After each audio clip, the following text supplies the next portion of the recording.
September 2021मध्ये आपल्याला हा प्रश्न विचारण्यात आलेला होता की पुढील आकृतीमध्ये एका विशिष्ट महाविद्यालयातील उत्तीर्ण व अनुत्तीर्ण विद्यार्थ्यांची 2012 ते 2015 या वर्षांमध्ये एक आकडेवारी दाखवली आहे आणि या आकृतीवर आधारित आपल्याला पुढे 2 प्रश्न विचारले आहेत ते आपल्याला सॉल्व्ह करायचे आहेत. तर आधी आपण आपल्याला ही आकृती दिलेली आहे ही समजून घेऊ. तर यात तुम्ही पाहू शकता की इथे विद्यार्थ्यांची संख्या दिलेली आहे आणि इथे आपल्याला हा ग्राफ दिलेला आहे ज्यामध्ये जे फेल्ड आहेत जे अनुत्तीर्ण झालेले ते स्टुडंट्स आपल्याला ब्लँक स्पेसने दाखवलेत आणि जे पास झालेले ते असं लाईन्सने दाखवलेत. तर टोटल आपण इथे पाहू शकतो की इथे 500 स्टुडंट्स आहेत ज्यापैकी 200 हे उत्तीर्ण म्हणजे पास झालेले आहेत आणि उरलेले हे 300 इथे फेल झालेत. आपण आपल्या अंडरस्टँडिंगसाठी इथे लिहून घेऊ. टोटल इथे 500 आहेत, यांनी इथे दिलेलं नाही आहे म्हणून कन्फ्यूज होऊ नका. तर ही जी ब्लँक स्पेस आहे ती आपल्याला 300 स्टुडंट शो करते. सिमिलरली इथे आपण पाहू शकतो की 400 स्टुडंट्स इथे पास झालेले आहेत आणि 700 टोटल आहे म्हणजेच 300 इथेही फेल झालेले आहेत. त्याचप्रमाणे इथे पण आपण पाहू शकतो टोटल 800 स्टुडंट्स आहेत आणि 500 पास झालेले आहेत म्हणजे 300 इथेही फेल झालेले आहेत आणि यातही 300 फेल झालेले आहेत. तर सिमिलर स्टुडंट्स आहेत जे फेल झालेले आहेत. आता आपण प्रश्न पाहूया की आपल्याला इथे विचारलं काय. तर विचारलं की कोणत्या वर्षामध्ये उत्तीर्ण होणाऱ्या विद्यार्थ्यांची टक्केवारी सर्वात जास्त आहे. आपल्याला ह्या 4ही वर्षांमधून कोणत्या वर्षामध्ये स्टुडंट पास सगळ्यात जास्त झालेले आहेत त्याचे पर्सेंटेज काढायचे आहेत आणि त्यावरून आपल्याला लक्षात येईल की कोणत्या वर्षी जास्त आहे. तर आपण इथे पाहू शकतो की 2012मध्ये जे काही पास झालेले स्टुडंट आहेत त्यांची संख्या आहे 200 आणि ती कितीपैकी आहे टोटल 500 स्टुडंट होते त्यापैकी 200 पास झालेले आहेत म्हणून आपण अशा प्रकारे हे काढू. सिमिलरली 2013साठी काढूया की टोटल आहेत इथे 700 आणि त्यामधून पास झालेले आहेत 400 स्टुडंट. इथे आहेत टोटल आपल्याला 800 दिलेले आणि त्यामधून पास झालेले 500 आहेत आणि इथे पण 1000 स्टुडंट्स आहेत आणि त्यामधून 700 पास झालेले आहेत. तर याच्यावरनं आता आपण याचे पर्सेंटेज काढूया. तर इथे आपण पाहू शकतो पर्सेंटेज काढायचे आपल्याला. तर 2/5 इंटू 100 करावं लागेल कारण पर्सेंटेज काढतोय. तर हे आपल्याला 40 मिळणार आहे आणि 4/7 इंटू 100 आपल्याला मिळणार आहे 57.14 आणि 5/8 इंटू 100 मिळणार आहे 62.5 आणि हे पण जर आपण केलं तर इथे आपण पाहू शकतो 0.7 इंटू 100 म्हणजेच हे आपल्याला 70 मिळणार आहे. तर यामध्ये टक्केवारी कोणाची जास्त दिसते आपल्याला दिसते 70% हे इथे जास्त आहे आणि ते 2015चं आपल्याला दिसतंय म्हणून मग या प्रश्नाचं उत्तर येणार आहे आपलं इथे ऑप्शन डी 2015 की या वर्षामध्ये उत्तीर्ण होणाऱ्या विद्यार्थ्यांची टक्केवारी सर्वात जास्त आहे. पुढचा प्रश्न आहे 2012 ते 2015 या सर्व वर्षांची एकत्रितरित्या परीक्षेत उत्तीर्ण होण्याची टक्केवारी आपल्याला इथे विचारली आहे. तर ती काढायची आहे. 2012 ते 2015 म्हणजे सर्व वर्षांमध्ये एकत्रितरित्या परीक्षेत उत्तीर्ण होण्याची टक्केवारी. तर इथे आपण पाहू शकतो की परीक्षेत उत्तीर्ण होण्याची टक्केवारी त्यांनी विचारली आहे. तर परीक्षेत उत्तीर्ण झालेले जे काही आकडेवारी आहे ती आपण आता इथे लिहूया. तर आपण इथे पाहू शकतो की परीक्षेत उत्तीर्ण होणारे मग हे 200 आधी उत्तीर्ण झालेत त्यानंतर 400 झालेले त्यानंतर 500 स्टुडंट उत्तीर्ण झालेले आहेत आणि त्यानंतर 700 स्टुडंट उत्तीर्ण झालेले आहेत. प्रश्न एकदा पुन्हा समजून घ्या की एकत्रितरित्या परीक्षेत उत्तीर्ण होण्याची टक्केवारी विचारली. मग हे झाले उत्तीर्ण झालेले विद्यार्थी. तर किती स्टुडंटमधून उत्तीर्ण झाले तेही लिहिणं इम्पॉर्टंट आहे. तर हे 500 आहेत त्याच्यातनं हे 200 झालेत म्हणून आपल्याला इथे खाली याचीही ॲडिशन करावी लागेल. तर हे 500 प्लस 700 प्लस 800 प्लस 1000 तर एवढेच टोटल स्टुडंट आहेत त्याच्यातनं हे पास झालेले स्टुडंट आहे. तर याची जी ॲडिशन येते ती आपण पाहू शकतो 1800 येते डिवाइड बाय टोटल स्टुडंट्स. तर टोटल स्टुडंट्स इथे आहेत आपले 3000 आणि इंटू 100 करावं लागेल कारण आपल्याला त्यांनी टक्केवारी विचारली आहे. तर इथे तुम्ही पाहू शकता की हे येणार आहे आपलं 0.6 इंटू 100 इज इक्वल्स टू 60%. तर किती असे स्टुडंट्स आहेत एकत्र केल्याची जी टक्केवारी आहे ती आपल्याला मिळते 60%, म्हणजे ऑप्शन सी आपल्या या प्रश्नाचं बरोबर उत्तर इथे असणार आहे. तर तुम्ही पाहू शकता अशा टाईपचे प्रश्न विचारले जातात, खूप काही अवघड नसतात. दिलेली माहिती व्यवस्थित रित्या आपण इथे यूज केली तर आपल्याला उत्तर लवकर मिळालं. पुढचा प्रश्न आहे, 12 निरीक्षणांचे गणित मध्य 40 आहे. अरिथमॅटिक मीन दिलेली आहे आपल्याला 12 ऑब्झर्वेशन्सचं, तर ते आहे 40. किमान आणि कमान म्हणजेच smallest and the largest observations 20 आणि 60 आहेत. तर आपण किमान व कमाल निरीक्षणे वगळली तर उरलेल्या निरीक्षणांचे गणित मध्य म्हणजेच आपल्याला त्याचा अरिथमॅटिक मीन विचारला आहे. तर इथे आपण पाहू शकता जी दिलेली माहिती ती व्यवस्थित बघा की अरिथमॅटिक मीन दिलेलं आहे 12 ऑब्झर्वेशन्सचं 40. तर आपण त्याची टोटल काढून घेऊ आधी की सम काय येते. तर 12 ऑब्झर्वेशन आहे, त्यांचा अरिथमॅटिक मीन 40 आहे, ते आपण आधी काढून घेऊ. 12 1 12 2 24 12 1 36 12 चौक 48. तर ते आपल्याला 480 मिळालं. टोटल जे मीन आहे ते आपण इथून काढलं की 480 गणित मध्य आहे, कारण इथे हे ॲव्हरेज दिले, ॲव्हरेज म्हणून आपण टोटल काढून घेतलं. आणि त्यात त्यांनी दिलेलं आहे की 20 आणि 60 हे त्याचं स्मॉलेस्ट आणि लार्जेस्ट ऑब्झर्वेशन आहे. तर टोटल ते ऑब्झर्वेशन टोटल किती झालं, मग 20 + 60 केलं तर आपल्याला 80 मिळालं. आणि नंतर त्यांनी विचारले की हे जर 2 ऑब्झर्वेशन्स आपण काढून टाकले, ते जर वगळले तर आपल्याला त्याचं गणित मध्य विचारलं. मग हे आपण या 480 मधून इथे मायनस करू. 480 - 80 = 400 आपल्याला मिळालं. आणि आता विचारलं की हे 2 काढल्यानंतरचं ऑब्झर्वेशन. तर इथे आपल्याला दिसतंय की आधी टोटल 12 होते, 12 ऑब्झर्वेशन्स होते, त्यामधनं आता हे 2 ऑब्झर्वेशन्स आपण काढून टाकले. तर मग किती ऑब्झर्वेशन्स राहिले आपल्याकडे, 10. तर त्या 10 ऑब्झर्वेशन्सला आपण इथे डिवाइड करू, म्हणजे आपल्याला उरलेलं जे काही अरिथमॅटिक मीन आहे 10 ऑब्झर्वेशन्सचं ते इथे मिळणार आहे. तर इथे आपण पाहू शकतो की आपल्याला 40 हे मिळालं आहे. तर आधीचं काय होतं, अरिथमॅटिक मीन ऑफ 12 ऑब्झर्वेशन्स 40 होतं, आणि ते वगळल्यानंतर पण आपल्याला जे काही अरिथमॅटिक मीन मिळतं ते 40 मिळतं आहे. तर मग आता आपण ऑप्शन्स पाहूया की काय दिलेलं आहे की विल इन्क्रीज, तर ते वाढलं का, नाही. विल डिक्रीज, तर ते कमी झालं का, नाही. तर विल नॉट चेंज, ते बदलणार नाही. तर हे या प्रश्नाचं उत्तर बरोबर असणार आहे, कारण आधीही 40 होतं आणि आताही 40 आहे, म्हणजे ते बदललं का, तर नाही. म्हणून ऑप्शन सी हे या प्रश्नाचं बरोबर उत्तर इथे असणार आहे. तर इथे आपण पाहू शकतो दिलेली जी माहिती होती त्यावरून आपण इथे काही ऑब्झर्वेशन्स केले आणि त्यानुसार आपल्याला उत्तर मिळालं. पुढचा प्रश्न पाहूया. तर इथे पण एक डेटा दिलेला आहे काइंड ऑफ आपल्याला, आणि त्यावरून आपल्याला 2 प्रश्न सॉल्व्ह करायचे आहेत. तर दिलेलं काय आहे की 80 खेळाडू दिलेले आहेत. व्यवस्थितरित्या मी इथेच मांडणी करते म्हणजे आपल्याला सॉल्व्ह करायला हे इझी जाईल. तर टोटल नंबर ऑफ टोटल दिलेली आहे आपल्याला 80. हे प्रोबॅबिलिटी काइंड ऑफ आपण यापूर्वीही सॉल्व्ह केलेला आहे. तर तुम्ही पाहू शकता की त्या टाईपचा काहीतरी प्रश्न रिपीट झालेला आहे असं आपल्याला इथे दिसतंय. पुढे दिलेलं आहे की 35 प्लेस क्रिकेट. तर 80 पैकी 35 जे आहेत ते फक्त क्रिकेट खेळतात. फक्त क्रिकेट खेळता असं नाही, ते क्रिकेट खेळतात. सो नंबर ऑफ क्रिकेट, तर क्रिकेटसाठी आहे म्हणून मी सीने डिनोट करते, आणि टोटल 35 आहे. मग आपण असं लिहूया की number of players who plays cricket is 35. Number of players who pledge hockey is 42. मग मी हॉकीसाठी कॅपिटल Hमध्ये लिहिते, जे की आहे 42. त्याचप्रमाणे जे काही स्टुडंट आहेत जे फुटबॉल खेळतात त्याच्यासाठी कॅपिटल F घेऊया आपण, ते आहेत 25. नेक्स्ट दिलेलं आहे की 8 असे आहेत की जे क्रिकेट पण खेळतात आणि हॉकी पण खेळतात, म्हणजे इंटरसेक्शन झालं त्यांचं. So number of student who plays cricket and hockey, ते आपण अशा प्रकारे दाखवू इंटरसेक्शनने, ते आहे आपलं 8. देन आहे 10 plays both cricket and football. तर 10 असे आहेत की जे क्रिकेट आणि फुटबॉल दोघंही गेम खेळतात. तर ते आपण लिहून घेऊ की सी इंटरसेक्शन F म्हणजेच क्रिकेट अँड फुटबॉल खेळतात. आणि लास्ट आहे 7 play both hockey and football.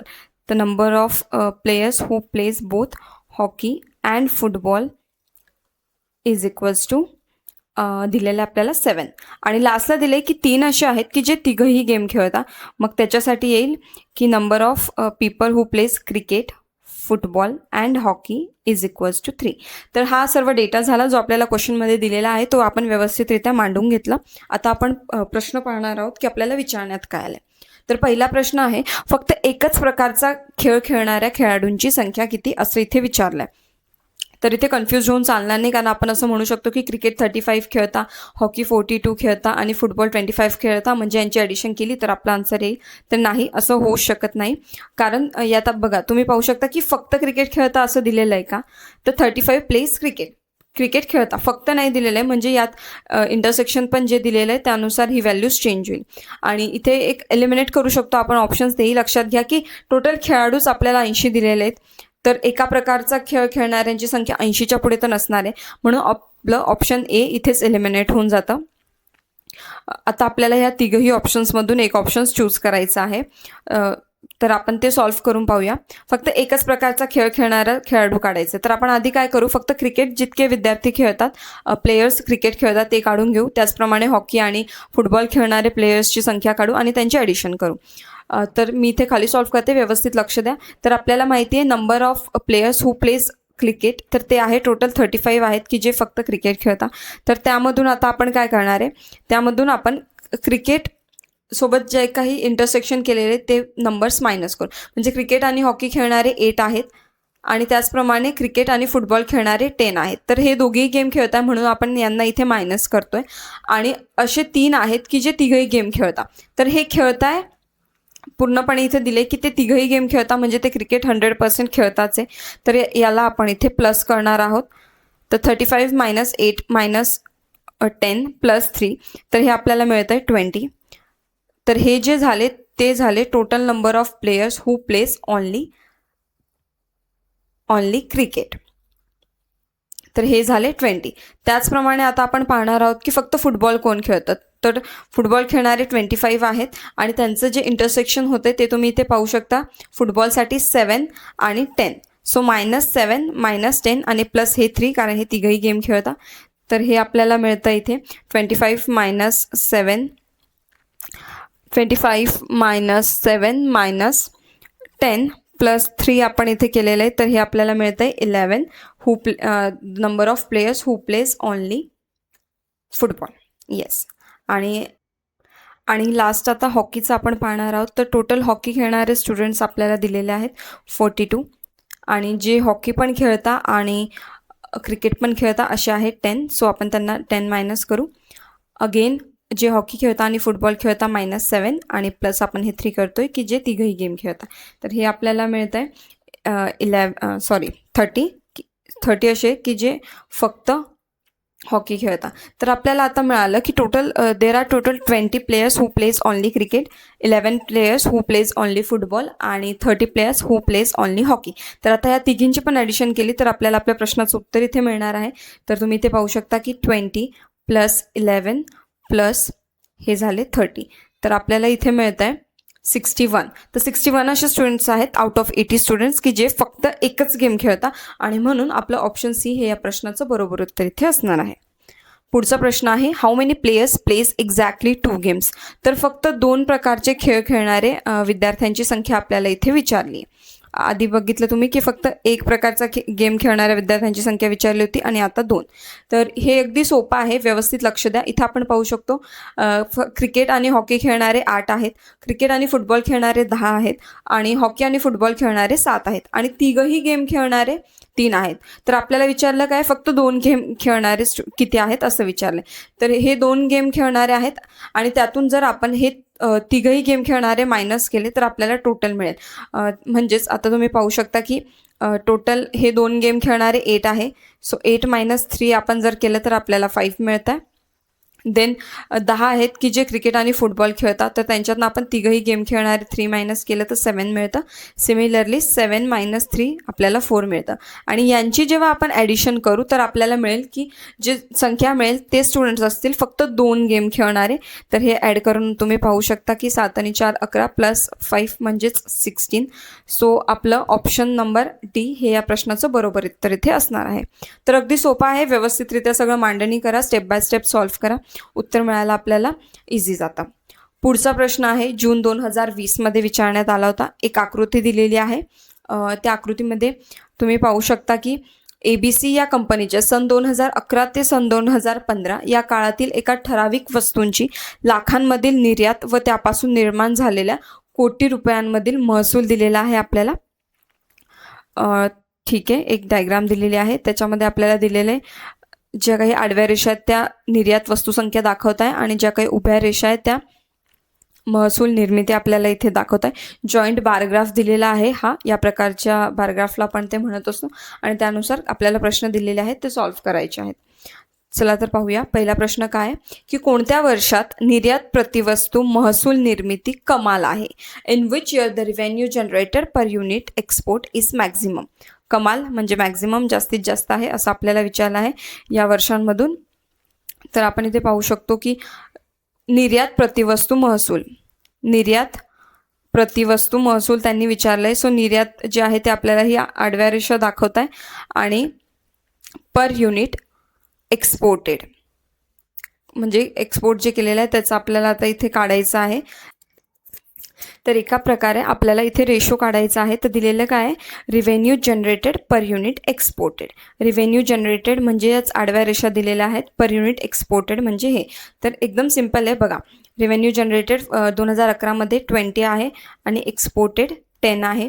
त्याचप्रमाणे रिव्हेन्यू जनरेटेड 2012मध्ये आहे 15 आणि एक्सपोर्टेड आहे 5. तर असा हा आपण रेशो इथे घेणार आहोत.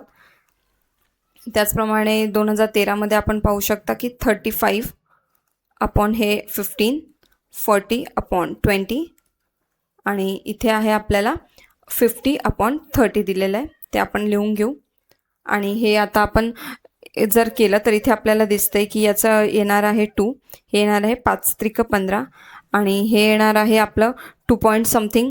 इथे पण 2 येणार आहे आणि हे पण आपल्याला मिळतं आहे 1 पॉईंट समथिंग.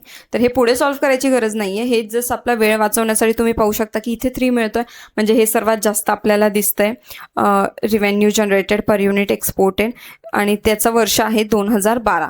मग आपल्याला ऑप्शन्स दिलेले आहेत. तर ऑप्शनमध्ये 2012 आपल्याला ऑप्शन एमध्ये दिसतं आहे म्हणून आपलं ऑप्शन ए ह्या प्रश्नाचं बरोबर उत्तर इथे असणार आहे. नेक्स्ट आहे what is the average arithmetic mean. गणितीय मध्य विचारला आहे. Per unit revenue generated during 2011 to 2015. तर 2011 ते 2015 या काळातील प्रतिवस्तू सरासरी गणित मध्य महसूल निर्मिती किती आहे असं आपल्याला विचारलं आहे. तर याच्यासाठी एक इझी फॉर्म्युला आहे की total average unit revenue, total average unit revenue याच्यासाठी एक फॉर्म्युला आहे.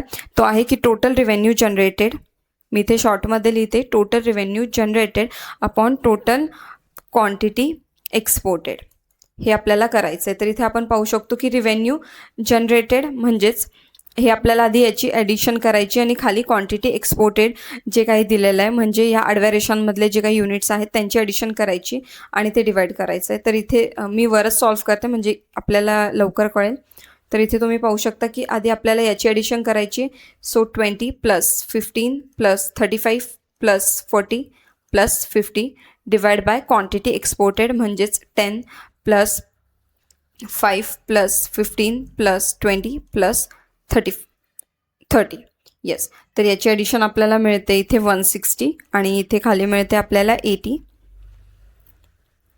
तर माहिती आपल्याला 8 दुने 16 होता म्हणजे 2, पण इथे जी काही आपल्याला दिलेली आहे ते हंड्रेड्समध्ये विचारलं आहे. सो 200 हे आपलं या प्रश्नाचं बरोबर उत्तर इथे असणार आहे. आय होप हा प्रश्नही तुम्हाला क्लिअर झाला असेल. फॉर्म्युला यूज केलेला आहे आपण इथे आणि त्याच्याने आपण ॲरिथमॅटिक मीन इथे फाइंड आउट केलेला आहे. पुढे पण एक प्रश्न दिलेला आहे की जो 2020मध्येच विचारण्यात आलेला होता. एक आपल्याला डेटा दिलेला आहे आणि त्या डेटावरून आपल्याला 2 प्रश्न इथे सॉल्व्ह करायचे आहेत. तर तुम्ही पाहू शकता की 2021मध्ये पण सिमिलर काइंड ऑफ प्रश्नच विचारण्यात आलेला होता. असाच डेटा होता की काही प्लेयर्स होते जे गेम खेळत होते आणि त्यांचं इंटरसेक्शन वगैरे ते सगळं दिलेलं होतं. तर ते आपण एका व्यवस्थितरित्या त्याची मांडणी केली आणि त्यावरून आपण प्रश्न सॉल्व्ह केले. तसंच हेही करणार आहे. जे दिलेलं आहे त्याची व्यवस्थित आपण मांडणी करणार आहोत. तर लक्ष द्या. दिलेलं काय आहे, अमंग 800 स्टुडंट्स, टोटल स्टुडंट्स दिलेले आहे. Number of students total is equals to 800 दिलेला आहे आपल्याला. मी लगेच मांडणी पण करत जाते म्हणजे तुम्हालाही समजायला इझी जाईल. त्यानंतर दिलेलं आहे की 220 मराठीत नापास झाले. तर नंबर ऑफ स्टुडंट मराठीसाठी मी कॅपिटल M यूज करते. Who failed in Marathi is 220. Next आहे number of students who are failed in English. इंग्लिशसाठी आपण कॅपिटल E यूज करू, ते आहे आपलं 300. त्यानंतर आहे number of students who failed in Hindi. तर हिंदीमध्ये आपण कॅपिटल एच दाखवू, ते आहेत 150. 125 failed in both Marathi and English. So number of students who failed in both Marathi and English, तर मराठी आणि ईचं इथं इंटरसेक्शन आहे, ते आहे 150. 120 नाही सॉरी, ते आहे आपलं 125 failed in both Marathi and English, तर ते 125 इथे आहे. ओके, नेक्स्ट आहे number of students who failed in Marathi and Hindi. Marathi आणि हिंदीमध्ये जे फेल झालेले आहेत ते आहेत 70, आणि 60 आहेत की जे इंग्लिश आणि हिंदीमध्ये फेल झालेले आहेत, असे आहेत 60. आणि 30 स्टुडंट असे आहेत की जे तिघही लँग्वेजेसमध्ये फेल झालेले आहेत. That is number of M intersection E intersection H is equals to 30. तर तुम्ही पाहू शकता हा डेटा पण आपण जे लास्ट इयरचं सॉल्व्ह केलं होतं तशाच काइंड ऑफ आहे. म्हणजे याच्यावरून हे लक्षात येतं की प्रश्न विचारण्याची पद्धत सारखी आहे, फक्त डेटा आणि जे काही नंबर्स आहेत ते इथे चेंज करून दिलेले आहेत, पण जी काही विचारण्याची पद्धत आहे, जेव्हा सॉल्व्ह करण्याची पद्धत आहे ती सारखीच आहे. म्हणून व्यवस्थित हा पॉईंट समजून घ्या. तर इथे काय विचारलं आहे, how many student failed in exactly 2 languages. तर ही पण सिमिलॅरिटी पाहू शकता की आधी आपल्याला विचारण्यात आलेलं होतं की किती असे प्लेयर्स आहेत की जे फक्त 2 गेम खेळतात. तसंच हे आहे की how many students failed in exactly 2 languages. तर इथे आपण पाहू शकतो की एक्झॅक्टली 2 लँग्वेजेस तर नाही दिलेलं आहे, पण आपल्याला दिलं आहे की हे 2 लँग्वेजेसमध्ये एवढे फेल झालेत आणि हे तिघही लँग्वेजमध्ये. तर हे सॉल्व्ह करताना आपण काय करणार आहोत की 2 लँग्वेजमध्ये जे फेल झालेले आहेत त्यातनं आपण 3 लँग्वेजमध्ये फेल झालेले मायनस करू आणि त्यांची जी ॲडिशन येणार आहे ते आपलं आन्सर येणार आहे. तर तुम्ही इथे पाहू शकता की 125 आहेत की जे मराठी आणि इंग्लिशमध्ये फेल झालेले आहेत, आणि त्यातनं आपण तिघी लँग्वेजेसमध्ये फेल झालेले स्टुडंट्स मायनस करू, म्हणजेच 125 मायनस 30, तर हे आपल्याला मिळतं इथे 95. देन आहे 70 की जे मराठी आणि हिंदीमध्ये फेल झाले, त्यातनं आपण तिघी लँग्वेजमध्ये फेल झालेले मायनस करू. सिमिलरली 60 मायनस 30, तर हे आपल्याला मिळतं इथे 40 आणि हे मिळतं 30, आणि यांची ॲडिशन केल्यावर आपल्याला एक्झॅक्ट नंबर ऑफ स्टुडंट्स मिळणार आहे की जे 2 लँग्वेजेसमध्ये फेल झालेले आहे. तर यांची ॲडिशन आपण इथे करणार आहोत. 9 + 4 + 3 म्हणजेच 1 आणि 6. सो 165 स्टुडंट्स आहेत की जे दोघंही लँग्वेजमध्ये फेल झालेले आहेत. तर ऑप्शन बी आपल्या या प्रश्नाचं बरोबर उत्तर इथे असणार आहे. नेक्स्ट क्वेश्चन आहे, how many student failed in only 1 language. तर फक्त एका भाषेत नापास झालेल्या विद्यार्थ्यांची संख्या इथे आपल्याला काढायची आहे. तर हे पण आपण सॉल्व्ह करू की तुम्ही पाहू शकता, समजा आपल्याला मराठीमध्ये जे फेल झाले त्यांची संख्या काढायची आहे, तर आपण काय करू, मराठीतले जे आहेत त्यातनं आपण मराठी आणि इंग्लिश, इथे M कॉमन आहे मराठीसाठीच आहे. सो 125 मायनस 70, आणि तिघही लँग्वेजमध्ये फेल झालेले इथे प्लस करणार आहोत, कारण इथे शॉर्टली ते फेल झालेले आहेत. तर हे आपल्याला मिळतं आहे आता इथे 55. सिमिलरली फॉर आता आपण इंग्लिशसाठी करू. सो 300 मायनस इंग्लिश 125 मायनस 60 आणि प्लस हे 30 आपण करतो. तर हे आपल्याला मिळतं आहे इथे 145. And for Hindi it's 150 minus 70 minus 60 plus 30, हे आपल्याला इथे मिळतं आहे 50. आणि यांची ॲडिशन केल्यावर आपल्याला मिळणार आहे की असे किती स्टुडंट्स आहेत की जे फक्त एका लँग्वेजमध्ये फेल झालेले आहे. तर इथे पाहू शकता 5 + 5 10, 10 14 15, आणि इथे मिळतं आहे आपल्याला 2. So there are 250 students who failed in only 1 language. 250 कुठे, ऑप्शन सी मध्ये आहे, म्हणून आपलं ऑप्शन सी 250 हे या प्रश्नाचं बरोबर उत्तर इथे असणार आहे. पुढचा प्रश्न आहे, the following is the information about areas of state and population. तर एक आपल्याला राज्याचे क्षेत्रफळ आणि लोकसंख्येबाबतची काही माहिती दिलेली आहे, आणि इथे आपल्याला त्यांनी विचारलं आहे की which is the most thickly populated state. सर्वात जास्त दाट लोकसंख्या असणारं राज्य कोणतं आहे ते आपल्याला विचारलं. तर इथे पाहू शकता की एरिया दिलेला आहे स्क्वेअर फीटमध्ये आणि पॉप्युलेशन दिलेले आहे लाखांमध्ये. अगदी सोपं आहे, व्यवस्थित बघा. तर आपल्याला पॉप्युलेशन दिलेले आहे आणि एरिया दिलेला आहे. तर इथे आपण काय करू की असे 16 लाख आहेत की जे 80 लाख स्क्वेअर फीट एरियामध्ये राहत आहे. तर ते आपण फक्त डिवाइड इथे करणार आहोत. पर स्क्वेअर किलोमीटरमध्ये काढण्यासाठी. सिमिलरली इथे 50,000 स्क्वेअर किलोमीटरमध्ये हे दिलेलं आहे आणि 10 लाख तिथे राहत आहे. Similarly 10,000 divide by 4 divide by 10,000 आणि लास्टला आहे 3/5000. म्हणजे हे केल्यावर आपल्याला कळेल की एका स्क्वेअर किलोमीटर याच्यामध्ये किती लोक राहत आहे आणि त्यावरून मग दाट कोणता आहे ते आपल्याला कळणार आहे. तर हे आपण करूया.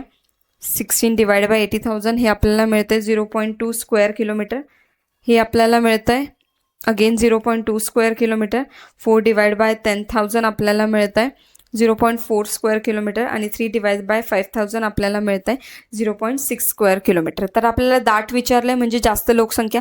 तर आपल्याला दिसतं आहे की 0.6 हे इथे सर्वात जास्त आहे. एवढी लोकसंख्या पर स्क्वेअर किलोमीटर राहते. म्हणून आपलं ऑप्शन डी हे या प्रश्नाचं अगदी बरोबर उत्तर इथे असणार आहे. तर तुम्ही हा डेटा बघून असं कन्फ्यूज होऊ शकता की इथे जास्त म्हणून ऑप्शन ए येईल. तर नाही, आपल्याला हे असं सॉल्व्ह करायचं आहे आणि त्यावरून आपल्याला मिळालं आहे की ऑप्शन डी हे या प्रश्नाचं बरोबर उत्तर इथे आहे. तर आय होप तुम्हाला हे सर्वही प्रॉब्लेम्स व्यवस्थितरित्या क्लिअर झाले असतील. एक एक कॉन्सेप्ट व्यवस्थित कळाली असेल की प्रश्न कशाप्रकारे सॉल्व्ह करायचा असतो. काहीही कोणत्याही प्रकारचा कोणत्याही प्रश्नामध्ये छोटा पण डाऊट असेल तर तो तुम्ही मला कमेंट सेक्शनमध्ये नक्कीच कळवा. मी तुमच्या शंकांचं समाधान करण्याचं नक्कीच ट्राय करेल. आणि व्हिडिओ आवडला असेल तर लाईक करायला आणि सबस्क्राईब करायला प्लीज विसरू नका. थँक्यू.